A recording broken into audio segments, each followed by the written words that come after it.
আচ্ছা, তো আজকে আমরা শুরু করব ক্লাস 12-এর যে এবিটিএ টেস্ট পেপার আছে। এবিটিএ টেস্ট পেপারের আগে আমরা ভিডিওগুলোতে এমসিকিউ এসএকিউ এগুলো সলভ করেছি, কিন্তু অনেকে চাইছিল যাতে সব কোশ্চেন ডিসকাস করা হোক, 3 মার্কের কোশ্চেনগুলো।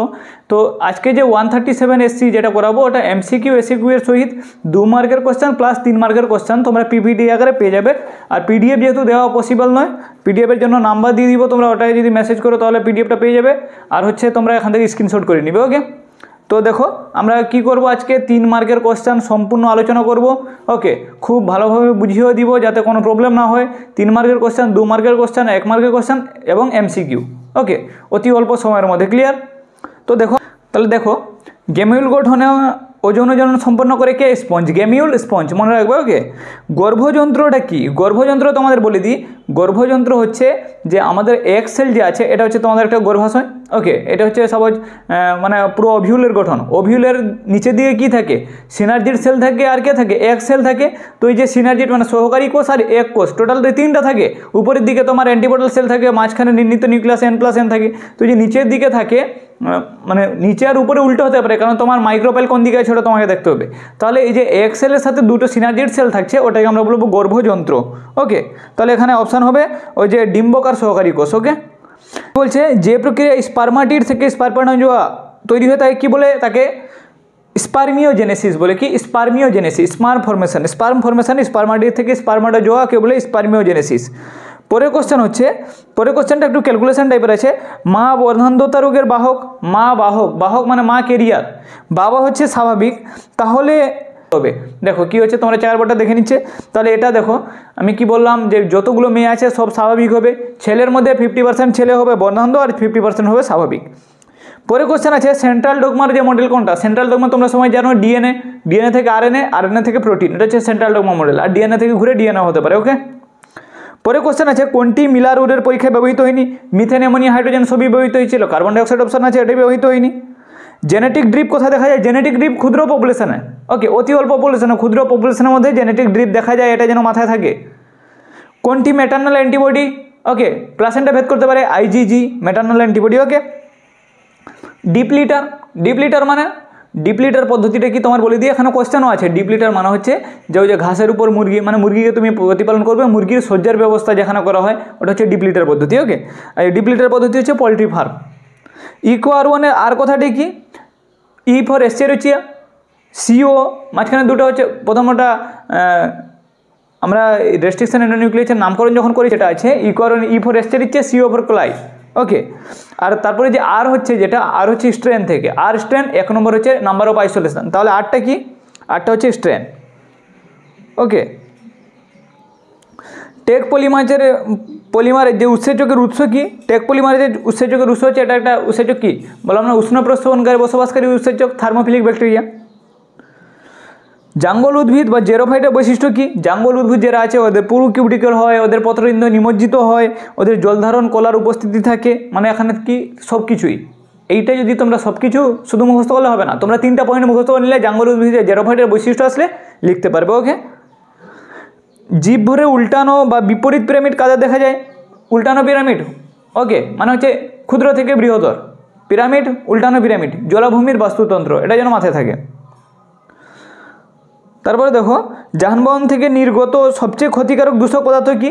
সীসা এবং ক্যাডমিয়াম। উত্তর দুটোই ঠিক, সীসাও হবে ক্যাডমিয়ামও হবে। ওকে, এবার দেখো এটা তো এমসিকিউ ছিল। এবার হচ্ছে অতি অল্প সময়ের মধ্যে আমি বলছি এমসিকিউ ডিসকাস করছি না পুরো ফুললিভাবে, এই কারণে যে লং কোশ্চেন আছে সাথে।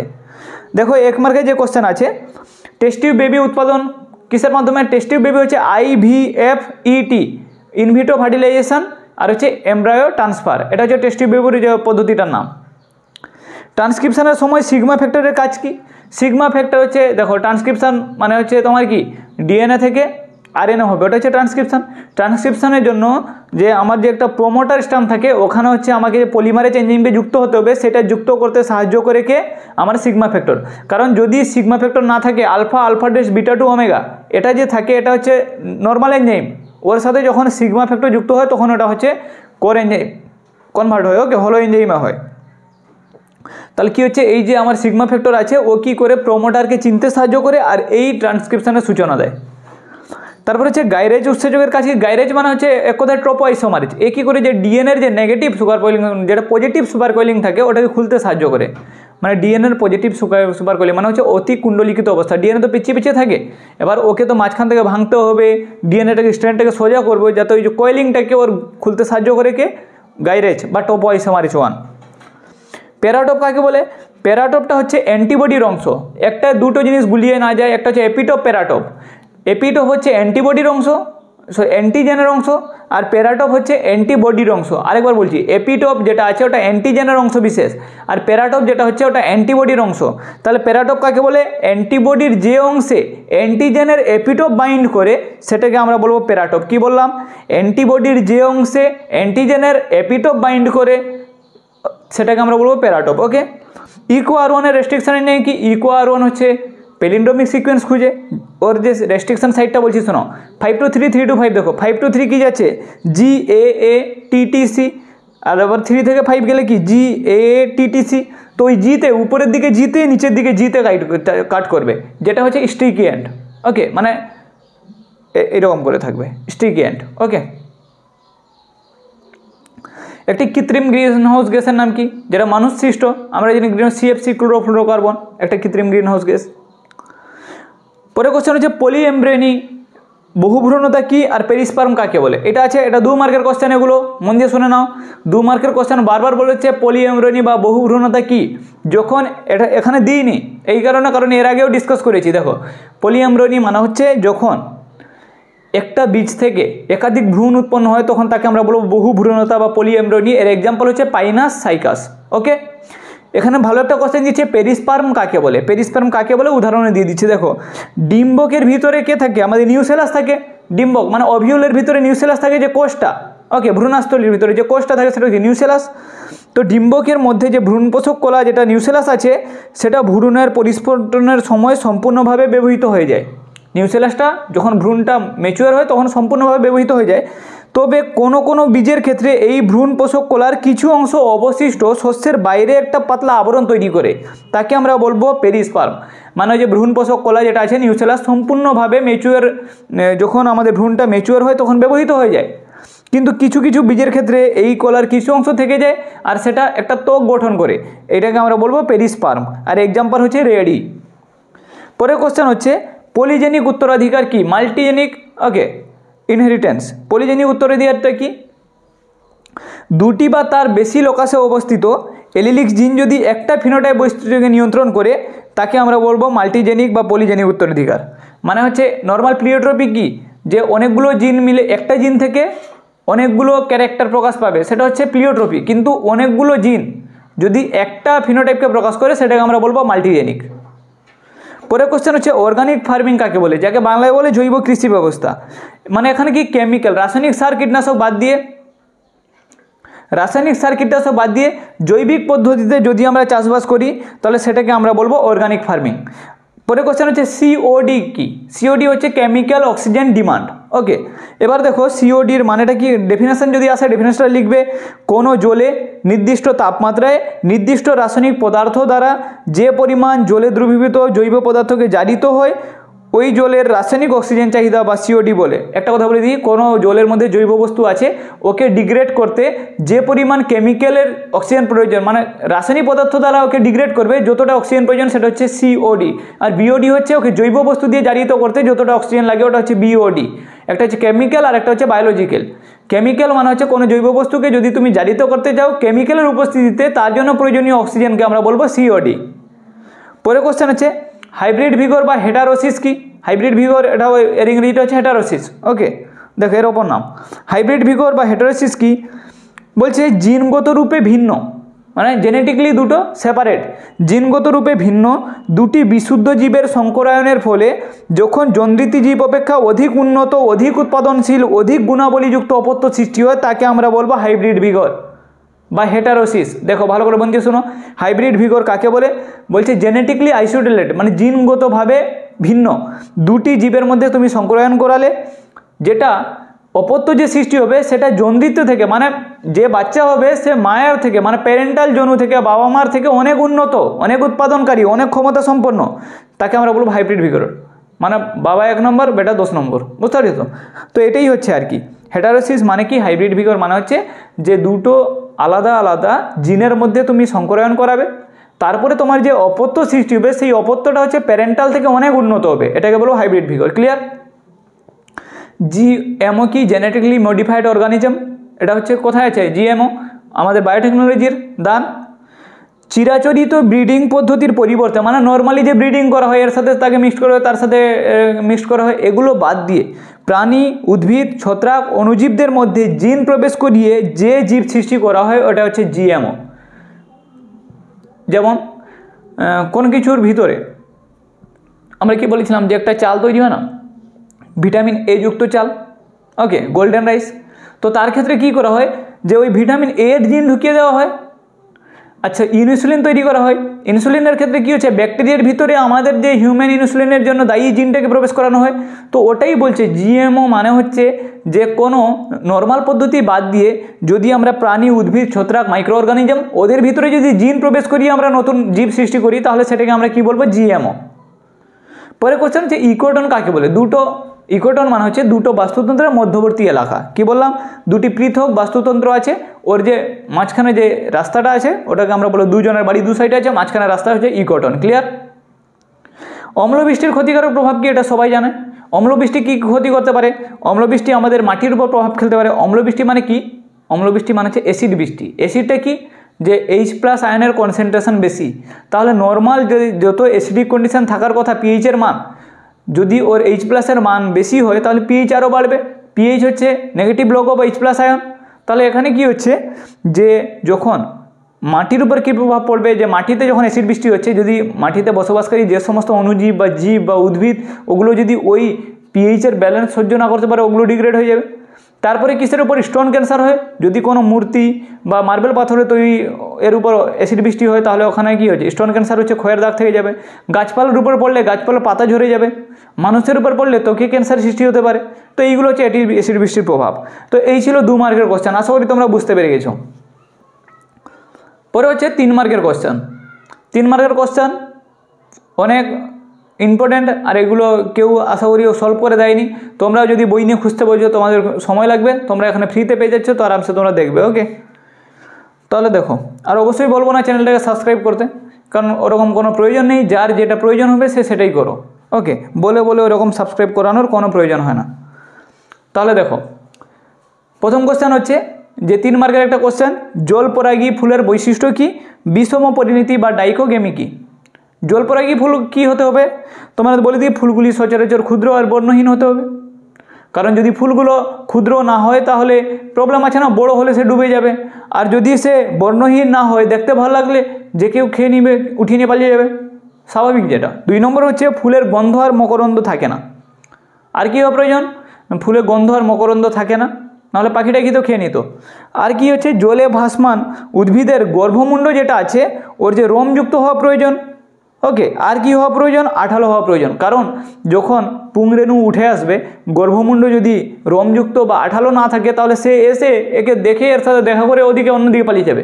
যেটার জন্য ফার্টিলাইজেশন হয়, কেন পুংরেণু আসবে, এখানে মানে স্ত্রীরেণু আছে, ডিম্বাণু এখানে তৈরি হয়ে আছে, ওখান থেকে যেটা কি বলো পরাগরেণু আসবে। তাহলে এবার এরকে যদি ক্যাপচার করার ক্ষমতা না থাকে মহিলা মানে ওই স্ত্রী পাট্টার ফুলের, তাহলে তখন কি হবে, সে তো পালিয়ে যাবে। এই জন্য এটাকে আঠালো আর রোমযুক্ত হওয়া প্রয়োজন। এই 3টা পয়েন্ট মনে রাখো। পরে হচ্ছে বিষম পরিণতি বা ডাইকোগেমি কি। বিষম মানে কি হচ্ছে ডিফারেন্ট পরিণতি মানে ডেভেলপমেন্ট। তোমাদের বলে দিই বিষম পরিণতি মানে হচ্ছে যখন কোনো ফুলের মধ্যে, একটি ফুলের মধ্যে পুরুষ পাট আর স্ত্রী পাট একই সাথে ওদের ম্যাচুরেশন না হয়। বলছি উভলিঙ্গ ফুলে যখন পুরুষ আর স্ত্রী একই সময় যদি পরিণত না হয় তাকে বলবো ডাইকোগেমি। যেমন জবা ফুলের কী হচ্ছে স্ত্রী পাট আর পুরুষ পাট, স্ত্রী পাট লম্বা আছে, পুরুষ পাট ক্ষুদ্র আছে, তাই তাদের ফার্টিলাইজেশন সম্ভব হয় না। ওকে, পরের কোশ্চেন হচ্ছে এপিস্টেসিস কাকে বলে আর হেমিজাইগাস কি। এপিস্টেসিস দেখো, যে জিন আন্তঃক্রিয়ায় একটি জিন এলিল নয় অপর একটি জিনকে প্রকাশ পেতে বাধা দেয় তাকে আমরা বলবো এপিস্টেসিস। নর্মালি তোমাদের বলি ক্যাপিটাল টির এলিল হচ্ছে স্মল টি, তো ক্যাপিটাল টি আর স্মল টি পাশাপাশি থাকার কারণে আমরা যে বাচ্চাটা সৃষ্টি হয় সেটা লম্বা হয়।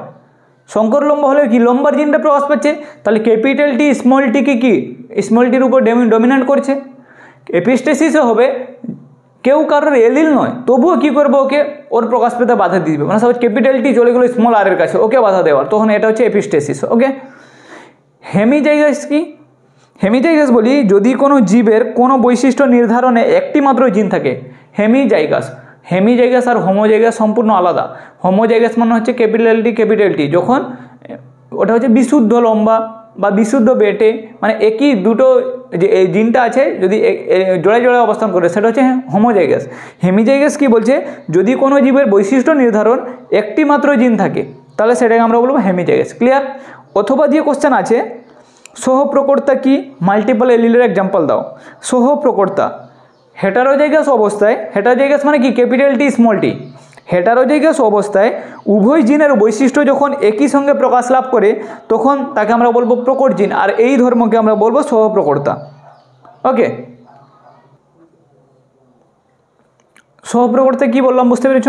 সহপ্রকর্তা মানে বললাম যে একটা ক্যাপিটাল টি স্মল টি আছে, হেটারোজাইগাস, যদি ওই জিনের অপত্যতে উভয়ের বৈশিষ্ট্য প্রকাশ পায়, তাহলে সেটাকে আমরা বলবো সহপ্রকর্তা।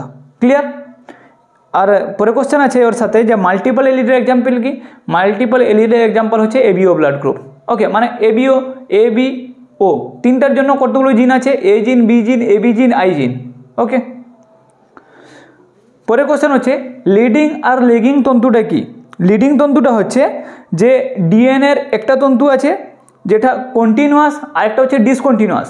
মানে ডিএনএ যে রেপ্লিকেশন হয় তখন কি হয়, একটা তন্তুতে পুরো কন্টিনিউয়াসলি ডিএনএ তৈরি হতে থাকে, আরেকটাই খণ্ড খণ্ড ডিএনএ তৈরি হয়।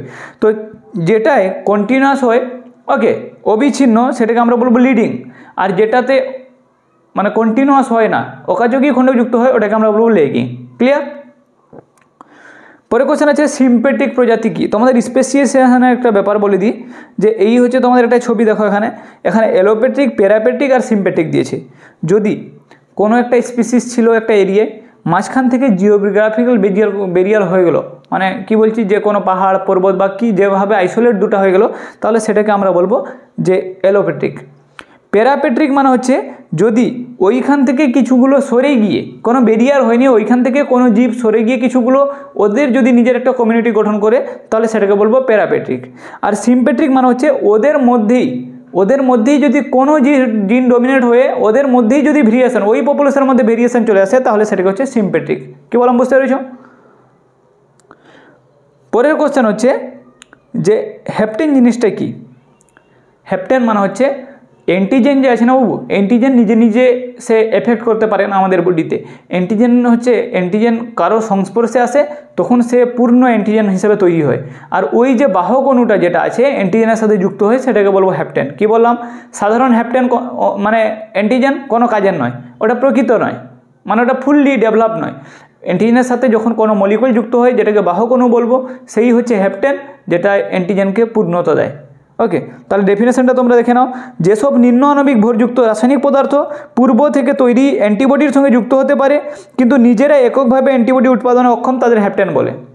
ওকে, সাইজনটা কি?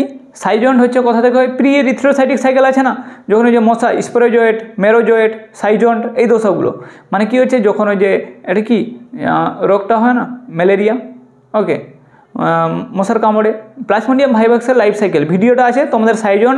সাইজন কাকে বলে যেহেতু এখানে দিয়েছে, আমি তাই বলছি। সাইজন মানে হচ্ছে বহু নিউক্লিয়াস বিশিষ্ট পরজীবী। ওকে, বহু নিউক্লিয়াস বিশিষ্ট, কারণ এই যখন বডিতে মানে জীবাণুটা এন্টার করে মশার প্লাজমোডিয়াম ভাইভাক্স, তখন সে বিভিন্ন ফেজে বডিকে সেই এফেক্ট করে। তো এমন একটা ফেজ আছে যেখানে অনেকগুলো মাল্টিপল নিউক্লিয়াস তৈরি হয়ে যায়, সেটা বলছি সাইজন্ট। অথবা দিয়ে কোশ্চেন আছে মনোক্লোনাল অ্যান্টিবডি কি আর এগ্লুটিনেশন কাকে বলে? মনোক্লোনাল অ্যান্টিবডি মানে হচ্ছে যেসব অ্যান্টিবডি এক প্রকার প্লাজমা কোষ থেকে উৎপন্ন হয়, তাকে বলবো মনোক্লোনাল অ্যান্টিবডি। কি বললাম? যেসব অ্যান্টিবডি এক প্রকার প্লাজমা কোষ থেকে উৎপন্ন হয়, ওকে বলবো মনোক্লোনাল অ্যান্টিবডি। দেখো এগ্লুটিনেশনটা কি? এগ্লুটিনেশন মানে হচ্ছে কয়েক প্রকার অ্যান্টিবডি যে আছে, যেমন আইজিজি, ও কি করে কিছুগুলো অ্যান্টিজেনকে একসাথে জয়েন করে নেয়, দলবদ্ধ করে নেয়, ওকে বলে এগ্লুটিনেশন। মানে অ্যান্টিবডি অ্যান্টিজেনগুলোকে ঘিরে নিল অনেকগুলোকে, তাহলে তাকে বলবো এগ্লুটিনেশন। ওকে, পরের কোশ্চেন আছে ডিপ লিটার কাকে বলে আর গরুর একটা ড্রট ব্রিডের নাম কি? দেখো ডিপ লিটার মানে হচ্ছে, প্রথম লিটার মানে হচ্ছে প্রাণীর তৃণশয্যা। মুরগির গৃহের মেঝে 20 সেমি পর্যন্ত ঘাস খড় ইত্যাদি বিছানার সজ্জাকে ওটাকে বলবো ডিপ লিটার। ওকে, মুরগিরকে ঘুমানোর ব্যবস্থা, খাওয়ার ব্যবস্থা, থাকার ব্যবস্থা, ওটা হচ্ছে ডিপ লিটার পদ্ধতি। ওকে, গরুর একটা রোড ব্রিডের নাম। এবার হচ্ছে তোমরা রোড ব্রিডটা কি, যে ভারবাহী গরু কোনগুলো, নাগরী নাম শুনেছ, নাগরী আর হচ্ছে মালভী, এগুলো হচ্ছে সব কি, এখানে নাগরীকে নাগরিক হয়ে গেছে, নাগরী। ওকে, এটা হচ্ছে কি গরুর একটা রোড ব্রিডের নাম, ভার বহনকারী। আমাদের এদিকেও আছে। পরের কোশ্চেনটা কি, প্রোপোলিক্স কি, মধুর দুটি ব্যবহার লেখো। প্রোপোলিক্সটা তোমাকে বলে দিই, প্রোপোলিস হচ্ছে এক ধরনের রোজন বিশেষ যা মৌচাকের ফাটল মেরামতে ব্যবহৃত হয়। মৌচাকের ফাটল মেরামতে ব্যবহৃত রোজনটার নাম হচ্ছে প্রোপোলিক্স, আর এটি মৌমাছির লালারস আর মৌমোম থেকে তৈরি। তাহলে প্রোপোলিক্স কি, এটা 2-3 বার এতে আছে, আমি দেখেছি কিসে ভিডিওতে, যে প্রোপোলিক্সটা কাকে বলে।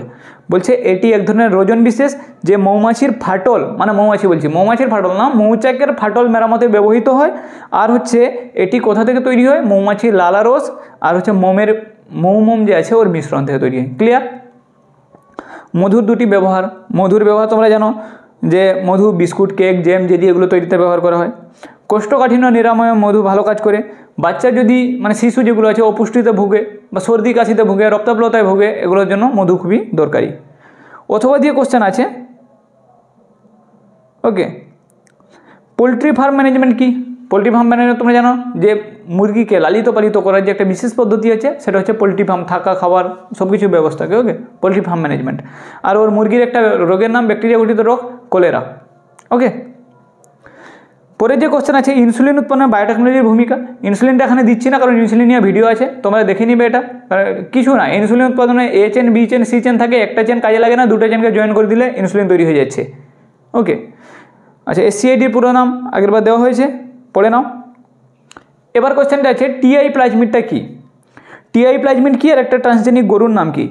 টিআই প্লাজমিড হচ্ছে এটা উদ্ভিদের ক্ষেত্রে, যেমন প্লান্টের ক্ষেত্রে, ব্যাকটেরিয়ার ক্ষেত্রে, ওকে, যেমন সহজ ব্যাকটেরিয়ার ক্ষেত্রে বা হিউম্যানের ক্ষেত্রে বাহক তো ব্যবহার করা হয়। যে আমাদের যে জেনেটিক ইঞ্জিনিয়ারিংয়ের জন্য জিন অফ ইন্টারেস্টকে বহন করবে কে, হোস্ট সেলের ভিতর ঢুকাবো, যার হোক, যেমন প্লাজমিড লাগে। ওকে, কসমিড, প্লাজমিড, এগুলো সব তো থাকে। তো এইরকম উদ্ভিদের ক্ষেত্রে যে বাহকটা ব্যবহার করা হয়, ভেক্টরটা, সেটা হচ্ছে টিআই প্লাজমিড, যেটা কোথা থেকে আসে, যেটা আসে এগারোব্যাকটেরিয়াম টিউমিফেসিয়েন্স নামক ব্যাকটেরিয়া থেকে পাওয়া যায় টিআই প্লাজমিড, যেটা প্লান্টের ক্ষেত্রে জেনেটিক ইঞ্জিনিয়ারিংয়ের জন্য দায়ী টিআই প্লাজমিড। ওকে, একটি ট্রান্সজেনিক গরুর নাম, প্রথম ট্রান্সজেনিক গরু হচ্ছে রোজি, ওর নাম। ওকে, 1997 সালে তৈরি হয়েছিল। দেখো পরের কোশ্চেন যে আছে, টেক পলিমারেজ কি। থার্মাসেকোয়াইটিস বলে একটা ব্যাকটেরিয়া আছে যেটা উষ্ণ প্রস্রবণে বসবাস করে। তো ওই ব্যাকটেরিয়ার দেহে একটা ডিএনএ পলিমারেজ পাওয়া গেছে, যে অতিরিক্ত তাপেও সে তার সক্রিয়তা বজায় থাকে, ওটা হচ্ছে টেক পলিমারেজ। ওকে, পিসিআর এর কাজে লাগে, পলিমারেজ চেন রিয়াকশনের টেক পলিমারেজ। খুবই ইম্পর্টেন্ট কোশ্চেন, বারবার আসে, এবছরও আসবে। একটি কৃত্রিম ক্রোমোজোম বাহকের নাম কি। কৃত্রিম ক্রোমোজোম বাহক নামটা তোমরা মনে রাখো, ব্যাকটেরিয়া মানে একটা ইস্ট আর্টিফিশিয়াল ক্রোমোজোম, আর বিএসি ওয়াইএসি দুটো আছে। ওকে, বেক ইয়াক, এটা কি কৃত্রিম ক্রোমোজোম বাহক, কৃত্রিম ভেক্টর। পরে কোশ্চেন আছে যে ইউরিহেলাইন আর স্টেনোহেলাইন কি, আর একটি কেটাড্রোমাস মাছের নাম লেখো। দেখো ইউরিহেলাইনটা কি। ইউরিহেলাইন মানে যেসব মাছ অনেক দূর পর্যন্ত তাদের দেহে লবণ আর আয়নের পরিবর্তন সহ্য করতে পারে, সেটা হচ্ছে কি ইউরিহেলাইন। ওকে, আর যেসব মাছ লবণ আর আয়নের পরিবর্তন অল্প সহ্য করতে পারে না, সেগুলো হচ্ছে স্টেনোহেলাইন মাছ। যেমন আমাদের রুই মাছ, ওকে যদি সমুদ্রে ছেড়ে দেওয়া হয় মরে যাবে না। তো এইগুলো হচ্ছে আর কি যেসব মাছ ওদের বডিতে যে মানে লবণ আর আয়নের, ওকে, ওগুলোর ভারসাম্য মানে পিএইচের ব্যালেন্স মানে অনেক দূর পর্যন্ত সহ্য করতে পারে, সেটাকে আমরা বলবো ইউরিহেলাইন। আর যেটা সহ্য করতে পারে না, লবণ আর আয়নের পরিবর্তন, সামান্য পরিবর্তন সহ্য করতে পারে না, সেটা হচ্ছে স্টেনোহেলাইন। পরে ওর সাথেই কোশ্চেন আছে, একটা কেটাড্রোমাস মাছের নাম কি। ওকে, অ্যানাড্রোমাস আর কেটাড্রোমাস আছে না। কেটাড্রোমাস মানে হচ্ছে যারা নদী থেকে সমুদ্রে যায়, ওকে, ডিম পাড়ার জন্য একটা উপযুক্ত সময় ওরা যায়, সেটা হচ্ছে ইল মাছ, যেমন ওর উদাহরণ। আর কিছু মাছ সমুদ্র থেকে নদীতে আসে, যেমন হচ্ছে হিলসা, ওকে, ডিম পাড়ার জন্য, তো ওটা হচ্ছে অ্যানাড্রোমাস। লাস্ট কোশ্চেন এটা আছে, চিপকো আন্দোলন কি, এর গুরুত্ব কি। চিপকো আন্দোলন জানিস, এটা ইতিহাসে আছে, গল্প ছোটোবেলা থেকে পড়া হচ্ছে। শুধু এটাটুকু বলে রাখি, চিপকো আন্দোলনের নেতার নাম হচ্ছে সুন্দরলাল বহুগুণা। ওকে, আর এটা কি হয়েছিল, ওই যে গাছকে জড়িয়ে ধরে ওরা, গাছ কাটলে আমাদের কাটতে হবে, এই ধরনের একটা আছে না, তো এটা চিপকো আন্দোলন, এটা গল্পটা একটু পড়ে নিবে, এটা তো কোনো কোশ্চেন না। তো ঠিক আছে, ভালো থেকো। পুরো টপিকটা সলভ করে দিয়েছি। তাহলে দেখো, অনেকে এটা নিয়ে প্রবলেমে ছিল যে আমরা 3 মার্কের কী করবো, এবিটিএ 3 মার্কের তো কেউ সলভ করছে না, তাহলে এক একটা টপিকের অবশ্যই 3 মার্কের সলভ করব। এটা এসসি কত 137 আশা করি, তো এটার পুরো 3 মার্কের কোশ্চেন সলভ করা আছে। 2 mark 3 mark MCQ SCQ 2024 ABTA test paper. Okay, ভালো থেকো।